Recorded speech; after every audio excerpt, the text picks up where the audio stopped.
Bonjour tout le monde. C'est un peu différent, j'ai comme une sorte de GoPro avec un selfie stick. C'est juste que c'est un peu plus compliqué aujourd'hui. Vous voyez, derrière moi, il y a un Hyundai Ioniq 9. J'étais à l'événement de lancement canadien sur l'île de Vancouver à UQLet. Ouais, c'est ça. Puis la première chose que je voulais vous dire, c'est qu'on va faire un petit tour du propriétaire ensemble avec le Ioniq 9. Puis je voulais remercier tout le monde, tous nos fans de Plus de Millage, parce que ça ne serait pas réalisé si vous n'étiez pas là, parce qu'évidemment, la notoriété, tout ça, on fait partie de l'événement maintenant, merci beaucoup. Fait que ce qu'on va aller faire ensemble, c'est qu'on va aller faire le tour du propriétaire, hein, comme dans un bon vieux défi 500 km avant qu'on puisse faire le bon vieux défi 500 km avec le Ioniq 9. Ça devrait arriver en 2025, on l'espère bien. Allons-y. Ah ah, là, je suis rendu de l'autre côté. Le Ioniq 9, là, dans le fond, on est dans un resort, Black Rock Resort. Vous connaissez un peu le système des constructeurs automobiles. Ils vont emmener les journalistes dans un bel endroit, luxuriant, merveilleux.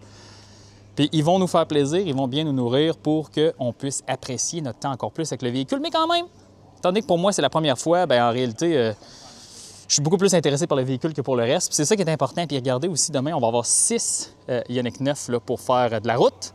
Puis là, évidemment, je vous rapporterai ça là, dans une autre vidéo. Là, vraiment, on va se concentrer sur le sujet principal, le tour du propriétaire de celui-ci. Il a été déverrouillé. Donc, on va commencer. Puis, regardons le profil de ce véhicule-là. C'est malade. Moi, ça me fait tellement penser à certains Volvo, là, le V70, peut-être P2 ou P3, hein, deuxième, troisième génération. Honnêtement, j'adore avec la fameuse plaque manufacturier de l'Ontario. Donc, on va ouvrir le haillon. Puis, on va aller voir ce qui se passe. Ouh! Oh, c'est bien, ça. C'est caverneux, hein? Est-ce qu'on a un sous-plancher intéressant? Non, mais hein, cache-bagage se range. Ça, c'est très bien. On est dans la version calligraphie qui, vraisemblablement, sera la version la plus chère. Je ne connais pas les prix pour l'instant. Je devrais en savoir plus tard. On verra. OK. Fait que dans le fond, deuxième, troisième rangée, rabattable électriquement. Ça, c'est correct. On va lever ça parce que je vais essayer de faire le tour au complet. Puis vous voyez, là, derrière, troisième rangée, l'espace, c'est correct. Oh, regardez-moi ça. La porte à rouvre 90.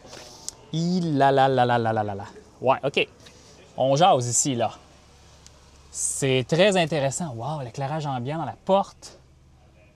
Puis là, on voit à l'avant. On va aller voir ça après. Puis là, si je comprends bien, si je veux aller... Ah, mon Dieu, ça me fait capoter, ça. Pourquoi que c'est pas une manette? Souvenez-vous du vidéo du ID Buzz, comment c'était rapide. Là, on attend. Wow, qu'est-ce que tu fais? OK. Je vais aller m'asseoir à l'arrière. Puis là, comment j'amène ça? Il y aura un bouton ici. Ouh là là. Ouh là là. OK, ça touche. Puis là, je suppose que je peux l'ajuster, là, mais banquette arrière, ouais, non, c'est pas comme l'ID Buzz. Ça ressemble au EV9, là, évidemment. On va aller à la deuxième rangée, chers amis. Puis de quoi ça a l'air à la deuxième rangée? C'est super. On est vraiment bien assis, honnêtement. Ça, c'est numéro 1. Petit détail intéressant ici. Oh wow, mais vous voyez le rangement ici? Panneau de contrôle pour la climatisation à l'arrière. Puis vous voyez le bouche d'aération. Là, on a le toit ouvrant. Mais là, le véhicule, quelqu'un m'a débarré le véhicule, mais il est comme pas en fonction. Là, fait que on pourra pas voir autant que ça, mais oh! Hey, je viens de me rendre compte, ça, là, est-ce que ça se déplace, ça? On va aller voir ça après. Mais regardez comment c'est intéressant. Les enfants, théoriquement, peuvent aller jouer dans la console. Puis qu'est-ce qu'on a ici? Un câble de recharge Hyundai 100 watts. C'est vraiment cool, ça. Intéressant. Là, y a-t-il un sous... Oh, boy! Regardez-moi ça. Hey, ça va loin, ça? OK. Mais sinon, là, tu sais, c'est du typique... c'est des typiques composants Kia Hyundai. Ça, là, c'est tellement une bonne idée, là, de mettre ça dans leur véhicule, là. Je pense que c'est le seul constructeur, on va dire le mot anglais, mainstream, là, de grand volume qui fait ça. Les voitures de luxe, ils ont tout ça.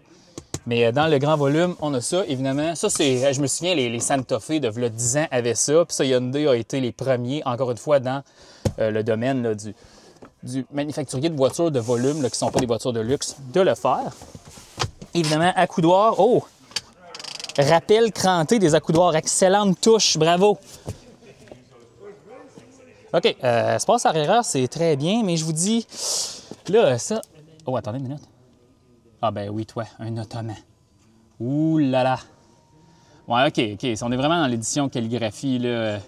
Tu C'est pas essentiellement ce qu'on va voir. Ça ne sera pas le modèle le plus populaire au Québec, mettons. Mais regardez, on peut avancer. Je pense que l'aménagement ici, ça va être très bien. Puis évidemment, je ne peux pas encore parler de la qualité, mais surface moussée dans les portes à l'arrière. Bon, le clou du spectacle en avant. Ouh. OK. Donc, je suis capable de partir? Ah!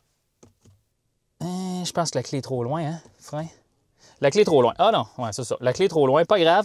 Donc là, vous voyez, Hyundai là, a ramené de la boutonnerie à grandeur. Fait que je pense que pour la plupart des consommateurs vont vraiment apprécier ça.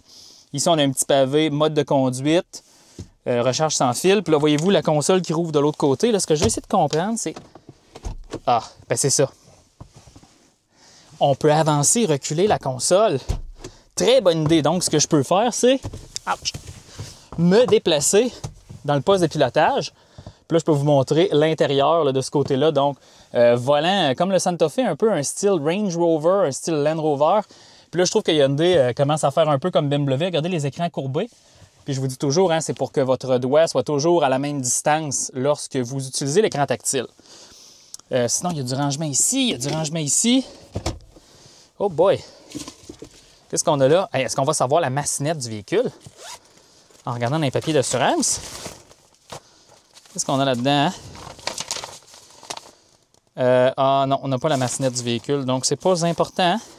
Donc, comme je vous disais, on est dans l'édition calligraphie, qui va être l'édition, le porte-étendard de ce Ioniq 9. Ah, wow, les surfaces, là, la qualité des matériaux, j'aime bien ça. Moi, je suis capable de...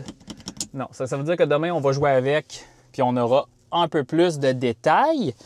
Mais évidemment, c'est un véhicule de luxe. Il y a des versions qui vont être plus avec des sièges, je suppose, en tissu, moins cher. Mais à date, ça promet comme véhicule. Et il y a un front, on va aller voir ça.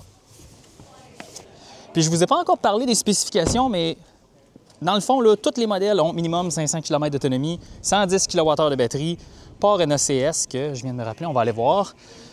Puis évidemment, recharge rapide, 800 volts, 235 kW de puissance en pointe pour une... C'est quoi ça? Ah, ça, c'est vraiment bizarre. Ah, ça doit être un bouton. Ah, ouais. Et là, je vais l'ouvrir parce que j'ai pas la clé. Hein? Quand on est ingénieux, on est ingénieux. Et là, on a un front. Mais là, c'est sûr que c'est une version 4 roues motrices. Mais quand même, hein, c'est un peu comme le EV9. Là, vous voyez, vous avez tous vos gogos ici. Puis encore une fois, moi, j'adore ça, hein, qu'on puisse changer le filtre d'habitacle. Là, ce que j'ai hâte de voir, est-ce que c'est là-dedans qu'on va avoir l'adaptateur CCS, NACS? On dirait que je suis un devin des fois, hein? C'est fou, hein? Mais attention, chers amis, il faut faire attention. Celui-là est limité à 350 ampères. Ouf! Donc, c'est juste des véhicules 800 volts. OK, dernière chose avant de terminer notre petit tour rapide, puis je ferai d'autres contenus là, dans les prochains jours sur le véhicule, mais c'est juste, là, j'ai été le premier journaliste canadien à faire ce que je fais là, donc je vais le prendre, hein? Et voilà, c'est ça. J3400 NACS. Dans les commentaires, vous direz comment vous n'êtes pas content, blablabla. C'est correct, effectivement, dans le marché du Québec. Ça va être un irritant, on le sait déjà. Donc, c'est pas mal ça. Un petit tour rapide du Hyundai Ioniq 9. Je vais essayer de vous emmener le plus de contenu possible.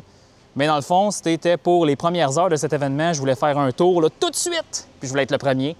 Donc, sur ce, on se laisse là-dessus.